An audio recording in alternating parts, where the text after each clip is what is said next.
Buongiorno a tutti e buongiorno a tutte, benvenuti al webinar organizzato da Confindustria Vicenza e Confindustria Veneto. Oggi parliamo di maturità digitale d'impresa, qualcosa che riguarda trasversalmente tutte le imprese, non importa la dimensione, non importa il fatturato, non importa il settore. E soprattutto parleremo, grazie ai nostri ospiti, i colleghi di Confindustria Veneto, di alcuni strumenti, alcune possibilità che sono aperte a tutte le aziende, grazie soprattutto a una cosa molto interessante e molto piacevole per tutti, che sono dei finanziamenti che in taluni casi possono arrivare addirittura al 100%, che oggi sono a disposizione grazie ai fondi dell'Unione Europea, ai fondi del PNRR. Come tutti sappiamo, i fondi, in particolare quelli del PNRR, sono in esaurimento, nel senso che l'anno prossimo, entro la prima metà dell'anno prossimo, tutti questi fondi devono essere stati utilizzati, pena la perdita dei fondi. Quindi ecco, questo è il momento buono, è uno degli ultimi momenti per approfittare e poter avere accesso al PNRR sui temi per cui questa grande operazione dell'Unione Europea è stata pensata, cioè rendere il tessuto competitivo, in questo caso italiano, più competitivo a livello nazionale e a livello internazionale. Per parlare di maturità digitale d'impresa, quindi vi presento i nostri ospiti, che sono Stefano Miotto, il direttore del Digital Innovation Hub, che fa capo, come potete vedere, a Confindustria Veneto, e Tommaso Santi, che è il coordinatore del Digital Innovation Hub del Veneto.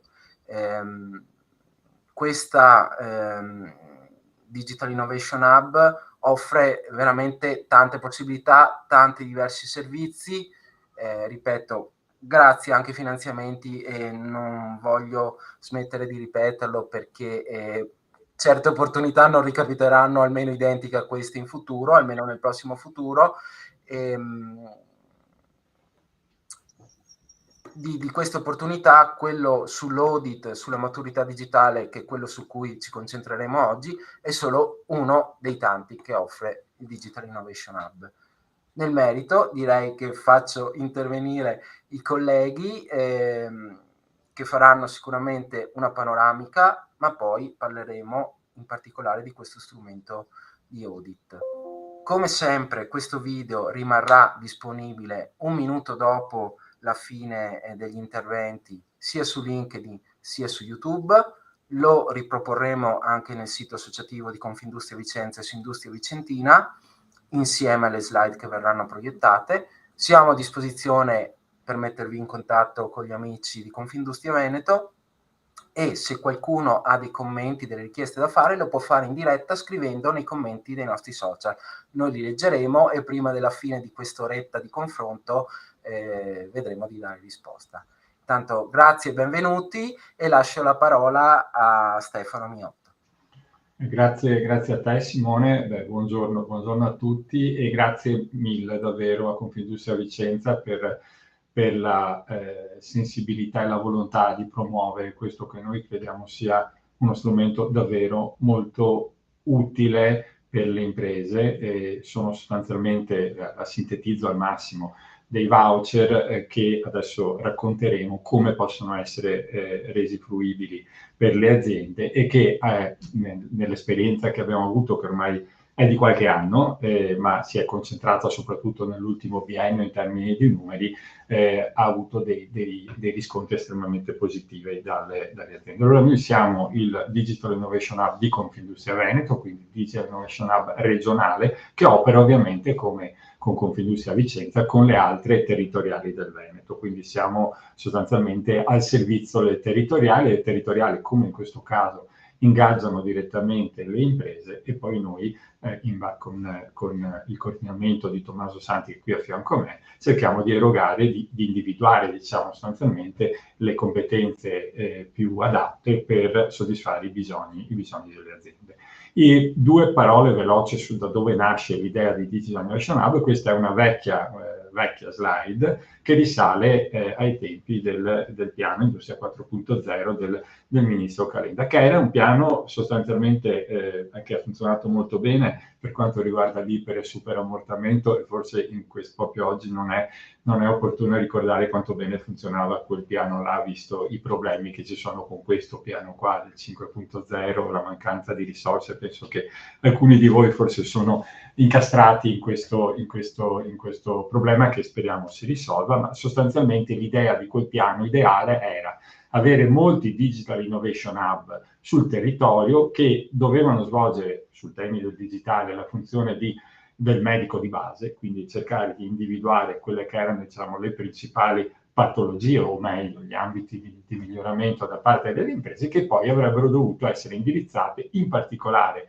sui competence center, e quindi, diciamo, su queste 8 strutture che sono composte per lo più da università e sono su tutto il territorio nazionale. Noi ne abbiamo uno a livello triveneto, che opera a livello triveneto, che è Smart Competence Center, che si dovrebbe occupare delle tecnologie per il Made in Italy, e questo sostanzialmente era il quadro ideale.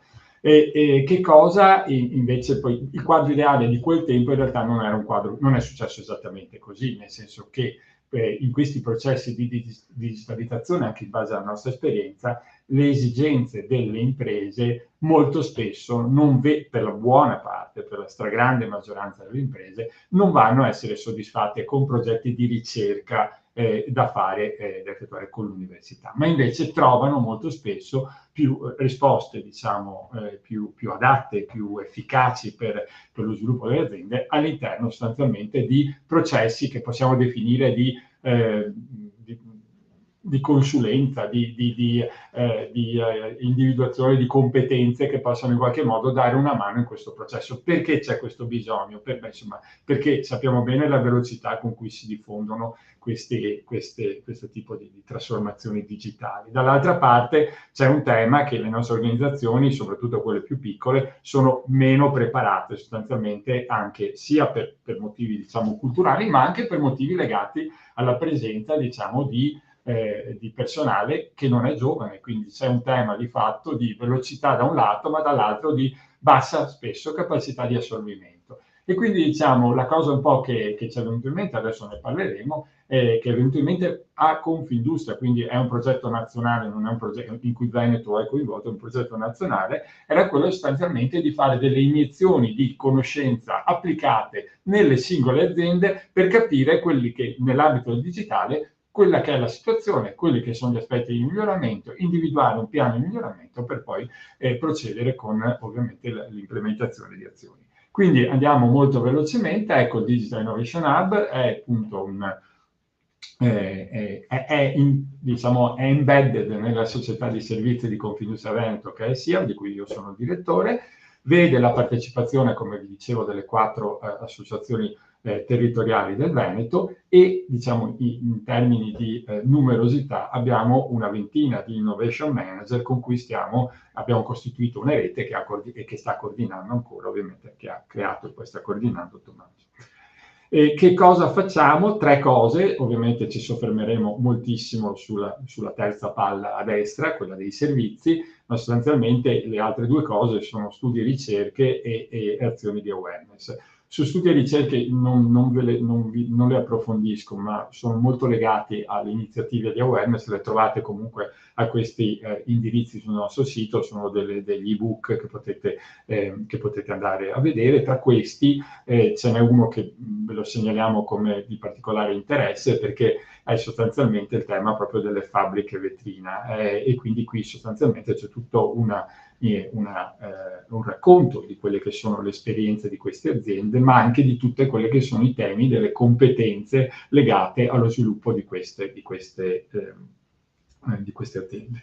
E in questo, sempre in queste slide, potete anche andare a vedere, tutte queste aziende sono in realtà state interessate da un progetto di cui adesso vi parlo in 2 secondi, che è i 100 luoghi di Industria 4.0, è una rete di fabbriche vetrina, e qui in cui abbiamo fatto un roadshow in cui inizialmente fisico, poi virtuale coi tempi del Covid, in cui abbiamo presentato proprio la storia di queste aziende sul digitale, e tutti questi incontri sono poi presenti sul nostro canale YouTube. Qui vedete dietro a questi loghi che vedete ci sono sostanzialmente i collegamenti proprio a degli specifici momenti che parlano di queste tematiche che vedete. Appunto, il progetto di 100 luoghi lo trovate anche questo sul nostro sito. Abbiamo mappato una serie di aziende che si sono prestate, insomma, a svolgere, aziende che hanno avuto, ecco, cosa molto importante, piccole e medie imprese, perché qui dobbiamo sempre avere un benchmark realistico, non benchmark fantasiosi,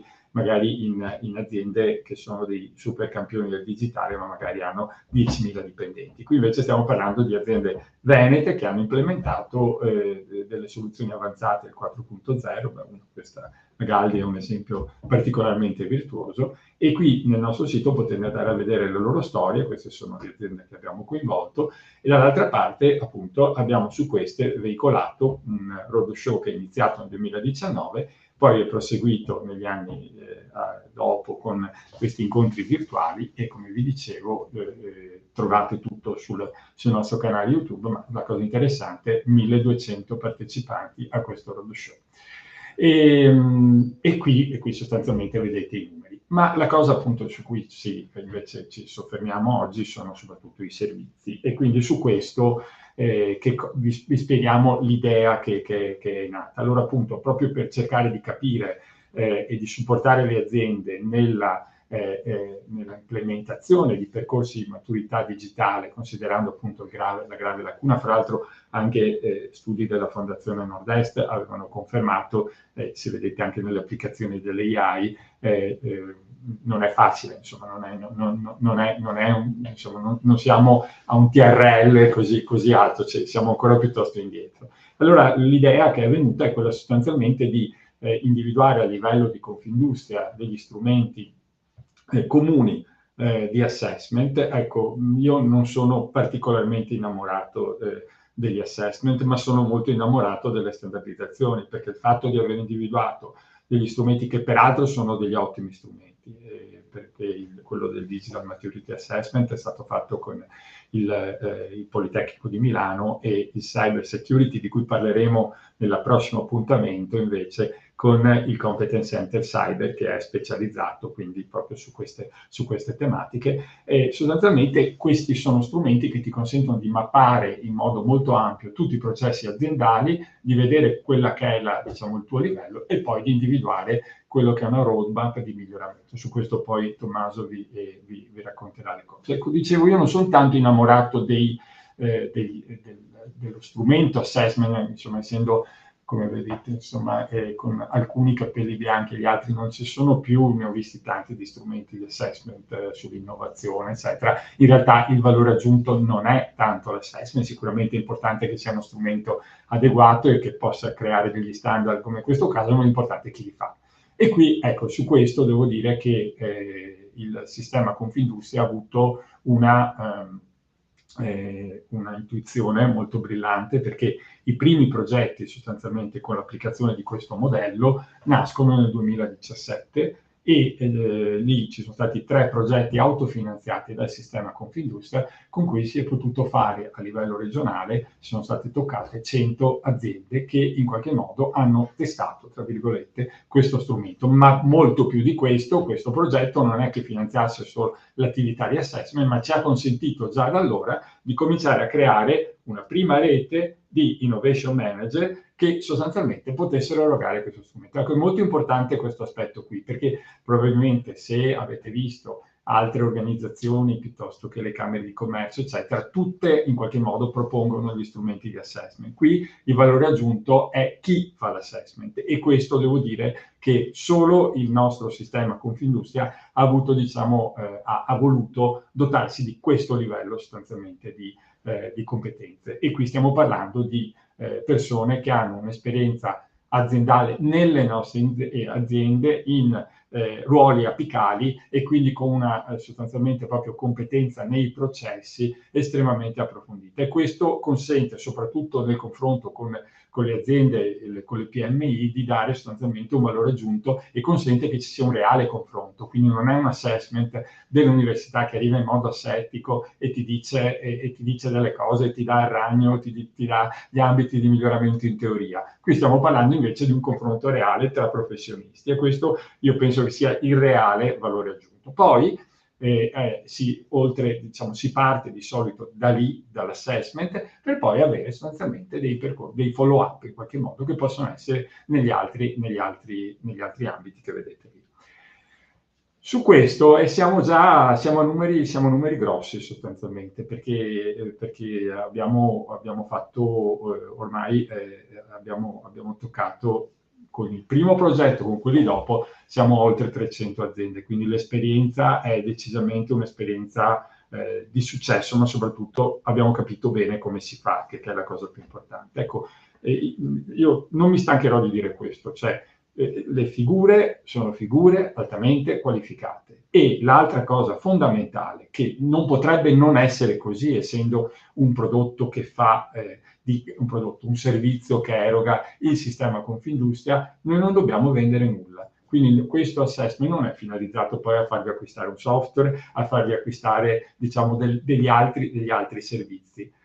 Invece è proprio finalizzato a aiutarvi a fare un'analisi di quella che è la vostra sostanzialmente situazione. Quindi la neutralità è uno degli elementi, oltre alla competenza di cui vi ho parlato adesso, la neutralità è l'altro elemento che, a mio modo di vedere, ha reso sostanzialmente questo strumento un caso di successo.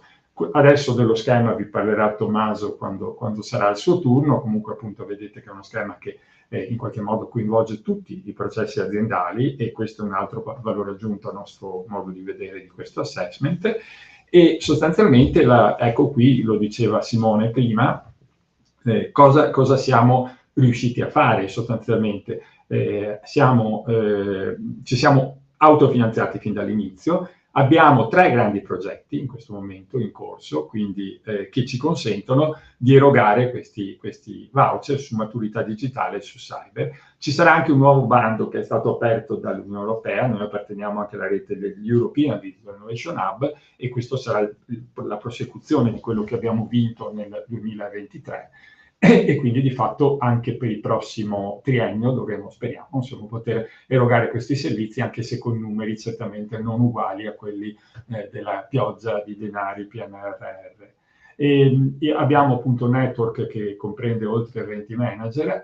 In questa seconda fase, quindi soltanto nel 24-25, abbiamo già coinvolto 185 aziende con 210 voucher, nel senso che alcune aziende hanno sostanzialmente fatto il doppio, sostanzialmente hanno proseguito con un altro voucher dopo aver fatto è un combinato disposto di progetti che possiamo riuscire ad offrire. Ecco, la cosa importante è che ce n'è un altro centinaio da erogare nei prossimi mesi. I prossimi mesi vuol dire sostanzialmente da ora fino a febbraio-marzo 26, sempre auspicando che i nostri amici del MIMIT possano magari darci ancora qualche mese, visto che ci hanno a causa delle procedure cervellotiche del PNRR, ci hanno tenuto bloccati in alcuni casi, addirittura in uno di quei progetti, anche per 2 anni prima di poter partire con l'erogazione dell'attività. Quindi abbiamo dovuto fare delle grandi corse, quindi come diceva Simone, questo un po' è insomma, la last call, almeno per questa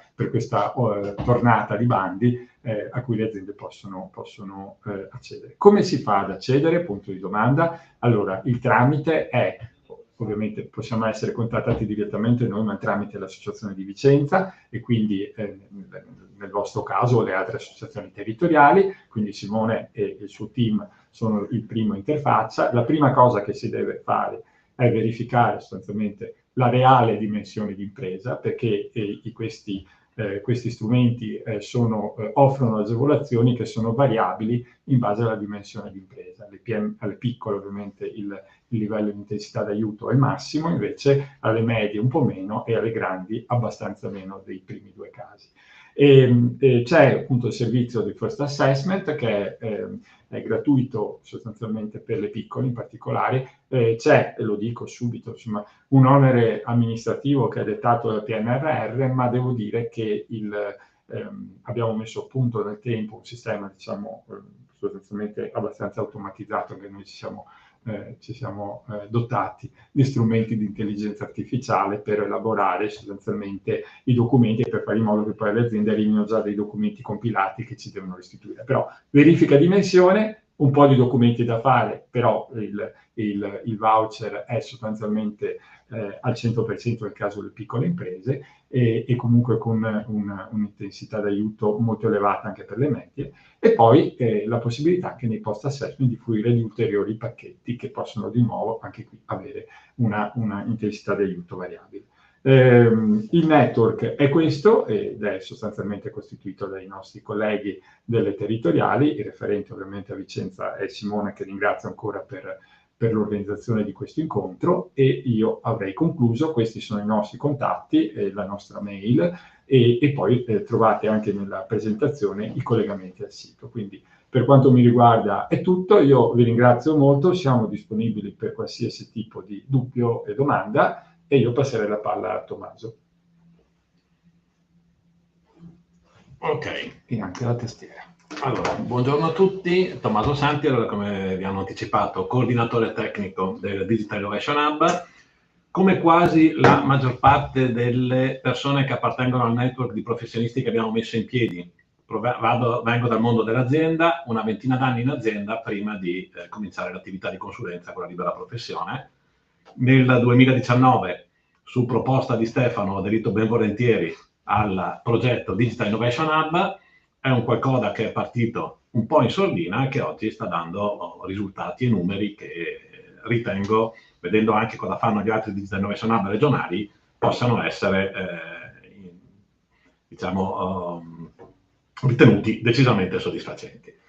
Allora, l'assessment di maturità digitale di cui vi parlo oggi è uno dei punti d'ingresso che utilizziamo per entrare nelle aziende. Allora, lo strumento, diciamo che è quello messo a disposizione dal Politecnico di Milano. È una scelta che abbiamo fatto anche perché tra tutte le cose le piattaforme che oggi esistono, a nostro modo di vedere, quella un po' più completa, e sostanzialmente è un questionario online che noi aiutiamo attraverso un manager dell'innovazione a riempire, e che ci fornisce sostanzialmente un quadro di com'è la situazione al giorno d'oggi.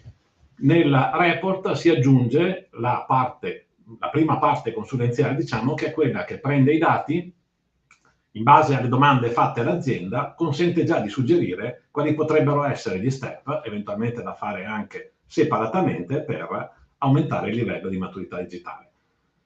Prima cosa, io suggerisco sempre di essere estremamente onesti nelle risposte. Noi preferiamo che a rispondere siano i responsabili funzionali, quindi non tanto un tecnico, ma quanto persone che utilizzano il sistema e quindi hanno una percezione dell'utilizzo del sistema che è più da utente che da sviluppatore / gestore dell'infrastruttura. Questo anche perché poi alla fine io utilizzo il sistema ed è la mia sensazione quella che conta, e non tanto quella di chi mi dice guarda che il sistema è a posto. Ecco, quindi abbiamo una situazione che è una foto e una situazione che è la proposta di evoluzione.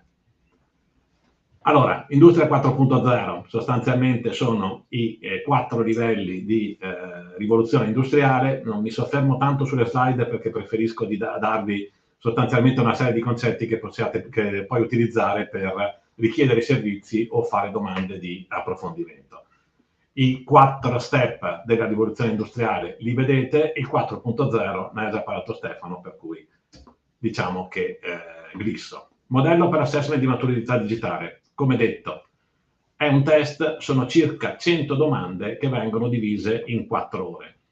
Noi chiediamo sostanzialmente di fare una prima oretta con la direzione generale ed eventualmente fare un giro dell'azienda anche per renderci conto di dove siamo, e poi ci sono circa 100 domande da dividersi tra i responsabili funzionali. Dipende da come è strutturata l'azienda, possono essere 3, 4, 5, 8, dipende da voi. aiutiamo a compilare le domande e in quella fase cerchiamo anche di cominciare a portarci a casa delle informazioni riguardo all'azienda, a quelli che possono essere i problemi che individuiamo noi, ma soprattutto a quelli che sono i problemi percepiti. Quando noi entriamo in azienda cerchiamo sempre di farci una seconda scheda di valutazione, che è quella che ci consente di analizzare i dati tenendo conto anche di come l'azienda stia percependo i suoi livelli di difficoltà. Cercare di risolvere un problema che non viene sentito dall'azienda, qualora non riusciamo a spiegare che sia effettivamente un problema, serve a poco. Cioè sicuramente la parte costi, la parte benefici è tutta da dimostrare. Allora, quali sono le cose che vengono analizzate? 4 sono le dimensioni di analisi macroprocessi, quindi le 4 dimensioni operative, e poi 8 aree di processo che sono praticamente tutte quelle che riguardano un'azienda completa. Come dicevo, alcune aziende possono averne alcune che non sono in qualche modo oggetto di risposta alle domande. Queste slide le potete trovare, per cui il fatto che io vada velocemente non vi penalizza, nel senso che poi alla fine trovate il dettaglio di tutto quello che vi sto dicendo. Allora, le risposte sostanzialmente si collocano in una scala da 1 a 5. 1 vuol dire che il livello di digitalizzazione è piuttosto basso, quindi livello iniziale. 5 vuol dire che l'azienda sta gestendo a livello digitale praticamente tutto. Allora, vediamo la descrizione della piattaforma. Ci si collega a un sito, è il sito quello gestito dal Politecnico di Milano. Una prima fase con la compilazione dei campi anagrafici, una conferma del completamento dei dati anagrafici, arriva una mail contenente il link per l'apertura del test, compilazione assessment e conferma del completamento assessment. A quel punto arriva a noi un output della piattaforma. Ovviamente nella fase di compilazione dei dati fornite anche le autorizzazioni a noi per avere accesso ai vostri dati e al Politecnico di Milano per trattare i vostri dati solamente in maniera aggregata. Nessuna delle informazioni che voi date come azienda può essere utilizzata dal Politecnico di Milano per diffondere un dato che riguarda l'azienda singola. Loro fanno solo una serie di report divisi eventualmente per dimensione, per classe merceologica, ma si astengono da fare qualunque comunicazione riguardante la singola azienda. Per cui state tranquilli che i vostri dati rimangono a voi, a noi per la fase di elaborazione, ma anche lì il nostro trattamento dei dati è quello di consulente di parte, per cui vi accediamo per potervi aiutare e non li gestiamo in nessun altro tipo di modo. Quindi anche da parte nostra nessuna diffusione che riguardi l'azienda singola. Quello che dobbiamo dire lo diciamo solamente a voi. Ecco, quindi quando andiamo avanti, ecco, queste sono le pagine che trovate all'interno del questionario da riempire. Nella fase di compilazione un nostro manager seduto a fianco a voi vi spiega la domanda e vi spiega anche, nel caso ci siano dei dubbi, perché le domande sono purtroppo schematiche e riferite a un'azienda ideale. Le aziende poi sono tutte dei mondi comunque abbastanza diversificati, soprattutto in Italia dove la parte di fantasia, diciamo, è un valore aggiunto alla produzione che facciamo, per cui di fatto un interprete tra il mondo dell'impresa e dei processi e il mondo della digitalizzazione, secondo me, è sempre utile. E dovrebbe essere un interprete che fa parte della squadra dell'azienda. Quindi, se l'azienda è strutturata internamente per avere un esperto di processi e nel contempo di tecnologia, ben venga. Se l'azienda non è strutturata, il mio consiglio è rivolgersi comunque a un consulente esterno. Utilizzare come consulente il fornitore, secondo me, è sempre una cosa su cui prestare molta attenzione, perché il consulente e il fornitore gioca in una squadra diversa dalla vostra. Quindi se ad esempio la piattaforma che viene proposta è specializzata in un ambiente agri-food e voi siete una manifatturiera meccanica, è chiaro che ve l'adattano, però potrebbe non essere la scelta migliore. Quindi l'essere consapevoli dei pro e contro delle scelte, secondo me, è una delle opzioni che dovete avere prima di partire con gli investimenti. Qui varie fasi del questionario, esempio di domande e valutazione dei processi, quindi su una domanda specifica vedete quali sono le possibili risposte. questo punto viene dato sostanzialmente attraverso l'output della piattaforma una valutazione numerica da 1 a 5 relativa a ciascuna delle macro aree e a ciascuna delle aree funzionali. Questo è un esempio in uscita. Come vedete, il livello di maturità viene indicato da area per area da 1 a 5. Qui vedete le aree dei processi, qualità, in questo caso l'azienda ha preso 4,45, punteggio altissimo.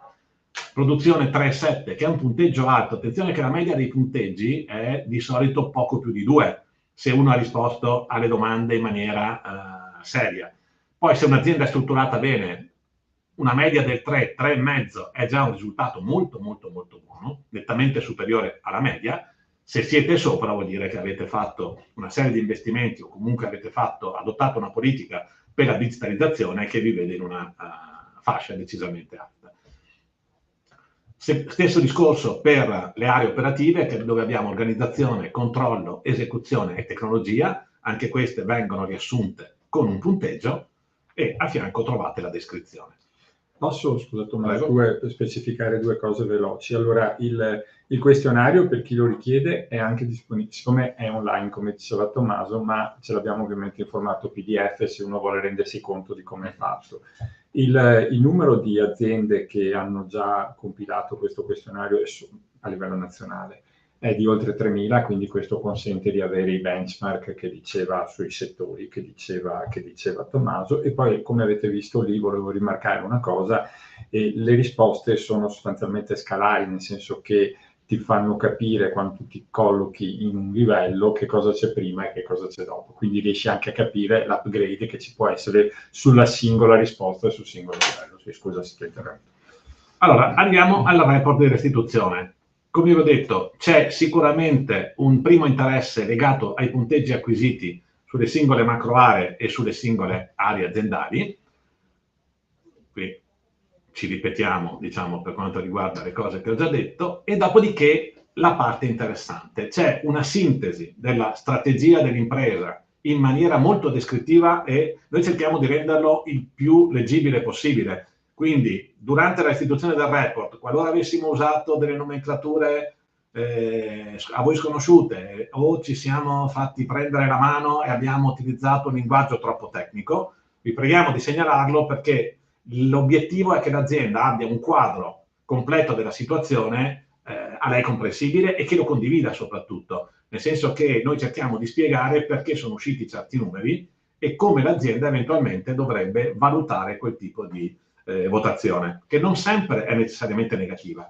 Cioè, tenete presente che avere un punteggio basso su un'area che non è parte importante della realizzazione dei vostri prodotti o dei vostri servizi non è di per sé negativo. Può essere anche una scelta di non investire in un punto che non dà un grosso valore aggiunto a ciò che viene realizzato dall'impresa. Quindi in alcuni casi può essere semplicemente una decisione strategica corretta. Quindi anche lì va letto in funzione di risultati sulla produzione o comunque sul posizionamento sul mercato e idee dell'azienda su come progredire e come vorrebbe vedersi, diciamo, tra qualche anno, dopo essere cresciuta e dopo magari aver approcciato anche clientela diversa, paesi diversi o qualcosa che oggi, diciamo, considera fattore limitante. Ecco, la parte invece dove il nostro intervento comincia a farsi sentire sono le proposte di upgrade e miglioramento. Queste vengono descritte ambito per ambito, anche qui si cerca di metterle con un linguaggio italiano sostanzialmente, non sempre ci riusciamo, per cui nella post-report, quindi nella fase in cui noi vi presentiamo il report, in cui di solito è presente più di una persona, fare domande e approfondire questi temi è un consiglio che io vi do, perché così ci si porta a casa qualcosa di più. Ecco, area per area si dice, si suggerisce di adottare qualcosa, può essere a livello di piattaforma, può essere semplicemente una correzione del tiro su cose che già vengono fatte, può essere semplicemente un commento a qualcosa che avete già in mente di fare, avete già valutato e che eventualmente può essere analizzato da un punto di vista pro e contro. Alla fine di tutto quanto noi consegniamo anche questa proiezione nei prossimi 3 anni su quali sono le cose da fare divise anno per anno. Il processo di digitalizzazione non è un processo che io devo fare tutto insieme con target temporale di pochi mesi. Se lo faccio così di solito mi faccio male. Quello che è importante è che io abbia il progetto complessivo e poi attivi uno step alla volta, cercando anche di valutare step by step i risultati. Mi devo sempre preoccupare anche di tutta la produzione dati che è necessaria non tanto al singolo processo, ma anche allo scambio dati con gli altri processi. Perché è vero che se io sono responsabile della produzione voglio un quadro completo del processo produttivo, però se sono in un'altra funzione, ad esempio tipo amministrativo, a me interessa solo di avere una visibilità sui costi e sui tempi, magari diversificata per centro di costo o per centro di operaria di business, qualora io gestifico una contabilità, tengo una contabilità industriale su fasi diverse di produzione. Ecco, quindi, fatto questo, normalmente noi abbiamo una parte di approfondimento che è interna, diciamo, a questo assessment, che di solito è circa una giornata, che l'azienda può spendere o chiedendo specifiche valutazioni su qualcosa che vorrebbe fare e non sa come approcciare. Quindi, ad esempio, io voglio adottare un algoritmo di intelligenza artificiale, cosa mi suggerisci di fare? Quali sono i pro e i contro di adottare certe soluzioni? E non c'è problema. Oppure spesso ci è stato chiesto di valutare quelli che potevano essere le documentazioni di investimenti 4.0, 5.0, anche passate nel caso uno debba subire un controllo. A tal proposito dico che il network che è stato realizzato copre veramente parecchie delle aree di interesse oggi aziendali, quindi abbiamo un team per l'intelligenza artificiale, abbiamo un team per il 4.0, 5.0, addirittura con questo abbiamo fondato un osservatorio 4.0 e un osservatorio transizione 5.0 al quale aderiscono diversi ordini ingegneri e che utilizziamo per dare risposte su tematiche molto complesse. Quindi poi ovviamente quando ce lo richiedono facciamo perizie, commentiamo perizie, diamo suggerimenti su come mettere in piedi l'architettura. Abbiamo un team per quanto riguarda la nuova direttiva macchine che è entrata in vigore e che tra un paio d'anni obbligherà tutti a un cambio epocale per quanto riguarda soprattutto il software associato alle macchine. Suggerimento, cominciate a muovere il prima possibile, non è detto che poi dobbiate fare tutto, ma avere un piano a lungo termine è sicuramente meglio che trovarsi agli ultimi mesi e fare le cose in modo isterico. Dopodiché, quindi questa giornata può essere erogata su temi di interesse dell'azienda, quindi fatto ci serve anche per capirvi meglio e per potervi suggerire quelli che possono essere gli step futuri. A questo punto l'azienda ha un report in mano. L'azienda può decidere, è stato un piacere, ci teniamo il report e decidiamo come utilizzarlo camminando con le nostre gambe, oppure ci può chiedere, ci potete seguire per un'altra fase, in quel caso laddove esistano pacchetti finanziati, siamo ben lieti di proporveli attraverso pacchetti finanziati, altrimenti noi ci muoviamo anche a mercato, mettendo a disposizione le figure che servono per quanto riguarda l'azienda. Allora, ribadisco una cosa già detta, per quanto riguarda il Digital Innovation Hub non c'è nessun accordo con nessuna azienda, per cui prima cosa della nostra politica, per quanto possibile salviamo gli investimenti fatti dall'azienda. Quindi la prima scelta è sempre lavorare con i fornitori dell'azienda, a meno che non sia l'azienda stessa a dirci li voglio cambiare, perché adesso ne ha le scatole piene. Poi, per quanto riguarda il caso in cui l'azienda ci chieda un consiglio sui fornitori, in questo caso noi ne proponiamo sempre una rosa di 2-3, oppure ne proponiamo qualcuno noi, o è l'azienda che magari si è già informata e vorrebbe vederne all'opera 2-3 e sentiamo quelli lì. La scelta finale rimane comunque dell'azienda senza pressioni da parte nostra. Chiaro che se l'azienda poi vuole affidare a noi il coordinamento delle attività, il fornitore va validato. Noi non lavoriamo con fornitori che non sono stati in qualche modo qualificati. Ecco, importante, come vi dicevo, entriamo in una fase consulenziale, per cui l'empatia e il fatto di riuscire a trovare un linguaggio comune è fondamentale. Noi suggeriamo sempre che l'azienda si rivolga a un consulente, ancorché non siamo noi. Cioè, sceglietene uno che vi piace, magari uno che come noi può mettervi a disposizione un network qualora abbiate esigenze particolari, però l'importante è che scegliete una figura di cui vi fidate e con la quale volete fare un pezzo di strada insieme. Quindi da questo punto di vista, e per onorare proprio questo tipo di scelta, noi facciamo contratti che soprattutto sulla parte del mercato consentono all'azienda di uscire oggi per domani. Non esiste nessun impegno. Quando l'azienda capisce che non vuole più proseguire, basta che ce lo comunica e il contratto si chiude automaticamente. Questo proprio per tutelare al massimo gli investimenti fatti dall'azienda. Non deve essere un matrimonio, finché si sta bene insieme si prosegue. Noi lavoriamo sempre comunque con degli step abbastanza contenuti in modo tale che l'azienda possa valutarci in qualunque modo, rilasciamo delle relazioni per cui l'azienda poi le può utilizzare per cambiare il tipo di consulente. Ecco, come vi dicevo, il Digital Innovation Hub, oltre a questo network di professionisti che si dividono in manager dell'innovazione e in consulenti sulle varie aree, ha relazioni con 4 università, Politecnico di Milano, di Torino, Ca' Foscari, Università di Padova, quindi relazioni abbastanza consolidate. Siamo continuamente a dei tavoli in cui parliamo di nuove tecnologie, nuove start-up, nuovi prodotti, per cui il tipo di conoscenze che il Digital Innovation Hub fa durante la parte, diciamo, di studio, perché è uno studio continuo, viene poi messo a disposizione delle aziende in termini di conoscenze. Alla fine, l'ultima parola dell'azienda, e l'azienda almeno dovrebbe avere, a nostro modo di vedere, un qualche elemento in più per fare le sue valutazioni.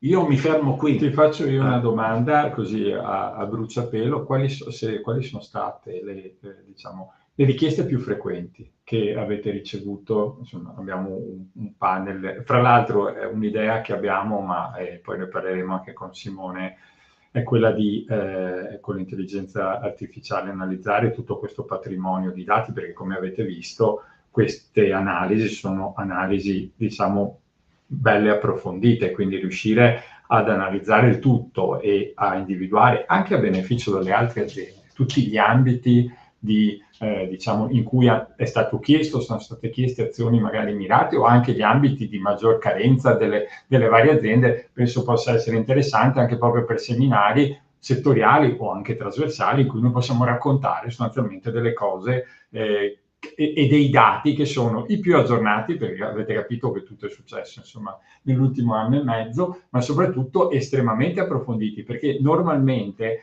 qualsiasi, diciamo, anche il nostro lavoro di Confindustria, noi partecipiamo a molti cluster, l'associazione è ovviamente sempre a fianco delle imprese, però avere questa visione così approfondita, questa radiografia, cioè è difficile non potrebbe averla senza questi strumenti e senza questo servizio. Quindi a nostro modo di vedere questa cosa qui potrebbe essere un bel valore aggiunto da fare anche nei prossimi webinar, perché effettivamente dà una visione completamente diversa e originale e aggiornata di quello che sta succedendo. Quindi la domanda che faccio io a Tommaso è, cioè, nelle richieste post-assessment che avete avuto sostanzialmente, qual è la cosa maggiormente? Cioè, vi hanno chiesto CRM, vi hanno chiesto, cioè, come, se il CRM funzionava, come implementarlo, piuttosto che il MES, piuttosto che gli strumenti, sono andati più sui processi. Questo secondo me è un elemento interessante.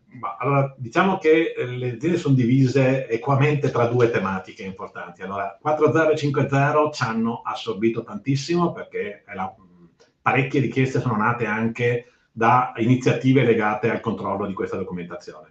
Però dopo un assessment generalmente quello che ci chiedono è: il mio sistema informativo è adeguato per quello che devo fare, oppure ho in mente di acquisire questo tipo di infrastruttura software, secondo te sta facendo la scelta giusta o no?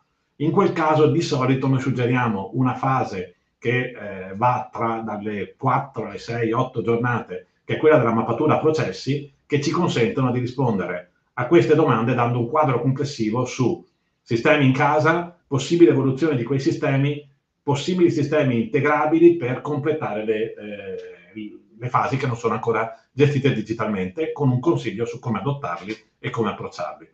Quindi di solito l'adeguatezza dell'infrastruttura che hanno a quello che vorrebbero fare è la domanda più frequente che riceviamo. Un grande tema. Ecco. Intanto vi ringrazio, mi sembra che insomma sia stato spiegato tutto in maniera molto molto esaustiva. In realtà una domanda è arrivata dai commenti su LinkedIn, avete anche già risposto, ma credo che una risposta puntuale, di nuovo vada benissimo anche a completamento di questo webinar, quindi questi assessment, se sono condotti direttamente dal personale afferente a Confindustria. Sì, allora, nel senso non sono dipendenti di Confindustria Veneto, ovviamente è questa rete che collabora con Confindustria Veneto o in esclusiva o se ci sono delle competenze molto specifiche non in esclusiva, insomma, comunque questo è il tema, però... Sì, diciamo che hanno sottoscritto un codice comportamentale con noi, per cui seguono le regole che noi ci siamo dati, non possono deviare da tutta una serie di comportamenti, compreso quello di lavorare in network e fornire anche tutte le indicazioni effettivamente su situazioni critiche anche che si vengono a creare durante i processi, per cui diciamo se c'è una garanzia da parte di Confindustria, quindi del Digital Innovation Hub, che il lavoro viene fatto bene, se no potete rivolgersi a noi, la risposta è sì, noi tuteliamo le imprese in queste scelte, poi che siano dipendenti no, per cui rimangono dei professionisti con anni e anni di esperienza, in particolare sul mondo dei processi, oltre che su quello tecnico, per cui era anche difficile portarsi dentro un network come questa a livello dipendente, perché i costi del Digital Innovation Hub sarebbero schizzati. Ma poi c'è anche un discorso, Tommaso, anche un discorso di aggiornamento, cioè se tu poi hai ovviamente c'è una fidelizzazione perché devi avere uno zoccolo duro, però poi su certe competenze, le competenze, pensate sull'intelligenza artificiale, magari arriva la nuova cosa che è una bomba, cioè è nuova, devi andare a trovare qualcuno che la fa, insomma, quindi anche su questo collegamento, no, con alcuni spin-off universitari che abbiamo, anche questo è abbastanza interessante perché cioè, riusciamo un po' a cogliere quelli che sono i nuovi trend che stanno arrivando, dove fra l'altro sull'intelligenza artificiale va detto le implementazioni in azienda siamo ancora molto indietro, sì, però è anche vero che le aziende, voglio dire, hanno dei gestionari che sono belli ingessati perché è la loro natura, non per colpa di qualcuno, per cui è molto più facile usare soluzioni di intelligenza artificiale individuali, B2C, che metterle nel mondo B2B, perché lì ovviamente la cosa è o ce l'ha proprio il programma perché è nativo con dentro la sua intelligenza artificiale, se no è quindi ci sono applicazioni che usiamo, ma sono diciamo parcellizzate a certi ambiti, l'energia, no? Anche tutto il tema dell'efficienza energetica che seguite, che insomma è interessante. Sentiamo, adesso ci vengono richieste anche parecchie applicazioni custom sull'intelligenza artificiale. Lì il tema principale è che banca dati può mettere a disposizione dell'azienda. Attenzione che su quello so che purtroppo oggi il mondo dell'intelligenza artificiale, come qualche tempo fa, quello del 4.5.0, ha tutta una serie di nuovi attori che si presentano alle aziende e fanno sembrare tutto molto molto facile. Valutate bene e soprattutto a livello contrattuale i risultati che devono essere ottenuti scriveteli, perché poi ci sono anche quelli bravi, non è che adesso facciamo di ogni erba un fascio. Il problema è che abituatevi a contrattualizzare bene la fornitura che vi viene fatta, perché questo è importante per evitare sorprese del tipo no, ma guarda, la base dati devi averla tu, per cui sì, non funziona niente, però aspettiamo che tu abbia la base dati. Ecco, questo tipo di sorprese io la eviterei. Sì, ne approfitto quindi per richiamare due cose, insomma, il bollino di qualità di Confindustria c'è, e anche il fatto che sia una voce terza, come diceva il direttore prima, non dobbiamo vendervi qualcosa, è un servizio per le aziende e quindi siamo come sempre una voce terza. Fatta da professionisti che stanno sul mercato e che quindi valgono perché altrimenti non starebbero più sul mercato. E poi ecco, sull'intelligenza artificiale mi avete dato questo spunto, certo l'audit di maturità e anche gli altre analisi e servizi che avete alcuni approfonditamente, alcuni solo accennato, presentato oggi, servono magari per una necessità puntuale, devo acquistare un nuovo macchinario, devo valutare una nuova tecnologia e benissimo, questo è il momento puntuale, rivolgetevi al Digital Innovation Hub e facciamo il lavoro. Però attenzione che questa cosa dell'intelligenza artificiale che qualcuno non ha ancora capito, anzi che molti non hanno ancora capito come applicare perché c'è tanta confusione sotto il cielo, è normale. Anyway, la fabbrica, il dato, la gestione del dato, i database, i dati di qualità che ogni azienda ormai ha, devono essere allenati, devono essere strutturati, perché quando arriva la tecnologia che farà la differenza nella vostra industria, o ci siete già oppure dovete ricominciare da zero e arrivate sicuramente dopo il vostro concorrente. Quindi, ripeto, anche solo per un caro Stefano, caro Tommaso, cosa possiamo fare? Siamo in questa situazione, avete qualcosa per me? Ripeto, con i fondi che ci sono oggi, che domani saranno diversi, ma magari saranno meno, magari saranno quelli sbagliati, approfittiamo di questo momento e sentiamo gli amici del Digital Innovation Hub del Veneto. Stefano, sbaglio? Sai, come dicevi Simone, il tema è molto spesso è quello che lui lo diceva prima tra le righe, ma è la verità. Il tema poi è quanto bene ho mappato i miei processi, perché se io non ho mappato bene i miei processi, non ho i dati necessari da dare in pasto, che poi magari me ne dà troppi, quindi li devo selezionare quelli buoni da quelli che mi servono fino a un certo punto. Ma se io non ho un ordine sui processi, molto spesso il problema, voi cominciate dall'analisi dei processi, no? Perché se non riesci a capire, se non è chiaro quello e se non è mappato in modo adeguato, è inutile parlare, cioè l'intelligenza artificiale lavora con i dati, se io non glieli do o glieli do, diciamo, parziali, è evidente che tutta questa cosa qua non funziona. E poi c'è tutta la customizzazione che di nuovo richiamava Tommaso, perché una cosa è farla con il mio smartphone e una cosa è farla in aziende con processi, diciamo, complessi, con migliaia di codici, quindi lì parliamo ovviamente di un mondo un po' diverso. Abbiamo visto, ecco, l'altra cosa importante che forse va detta Simone, ci sono proprio citavo prima le fabbriche vetrina, abbiamo mappato queste fabbriche vetrina e ci sono alcune piccole imprese, piccole, medie, insomma comunque non grandi imprese, che hanno adottato delle soluzioni particolarmente interessanti, quindi un'altra cosa, un altro valore che può essere messo a disposizione delle aziende è anche in qualche modo poter essere messe in contatto con altri colleghi imprenditori che magari questi percorsi li hanno fatti. Cioè, mi viene in mente un caso che è pazzesco di una delle aziende che conosciamo,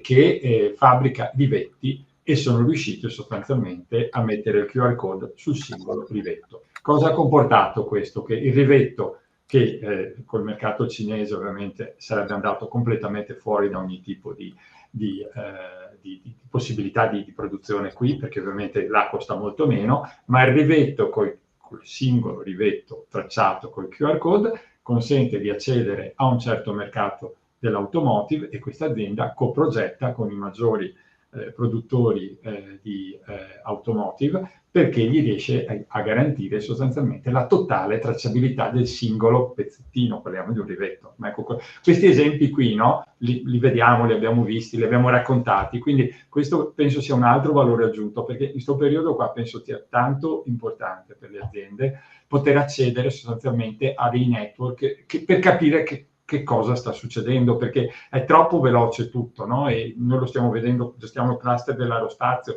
ci sono molte aziende che vengono e dicono ma io adesso sto facendo questo, ma come faccio a fare dei componenti, no, adeguati all'industria dell'aerospazio che sappiamo che ha margini diversi, certificazioni diverse. Ecco, questo secondo me è il link che il sistema Confindustria, che noi qui possiamo dare come valore aggiunto alle aziende. Insomma, disponiamo di un osservatorio piuttosto ampio e non dobbiamo vendere niente, dobbiamo vendere competitività alle aziende. Questo ecco, e soprattutto non solo, ma soprattutto per le PMI che comunque hai citato all'inizio, questo valore del network è davvero, insomma, non lo trovi al mercato, lo trovi sicuramente lo trovi in Confindustria. Sì, è nella nostra mission.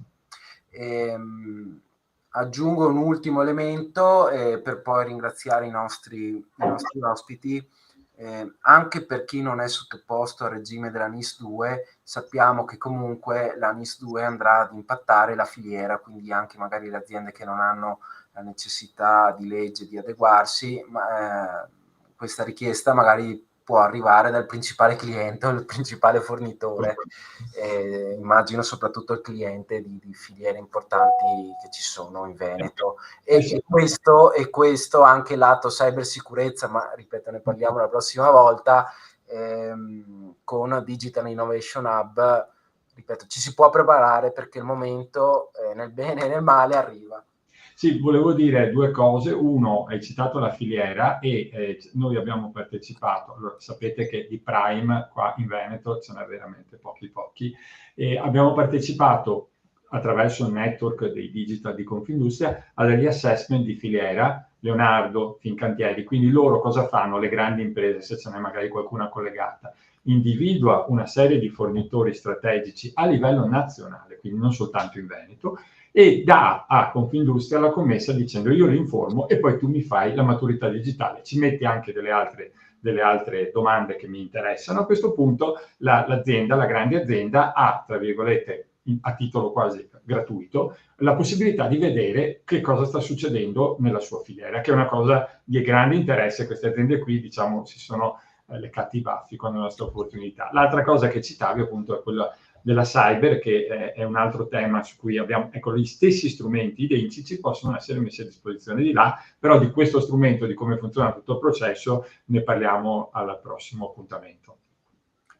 Bene, io ringrazio Stefano, Tommaso, ringrazio Simone Regia che ci ha dato una mano oggi, e quindi seguite i nostri canali sia social che ovviamente il sito associativo, perché vi proporremo un nuovo appuntamento appunto sulle cyber security con il Digital Innovation Hub, direi a breve, ricordando che sul sito di Confindustria, su Industria Vicentina, fra 5 minuti ci sarà la registrazione con le slide già disponibili. Vi ringraziamo per l'attenzione e vi aspettiamo per il prossimo appuntamento. Grazie. Grazie Simone, grazie a tutti, buona giornata.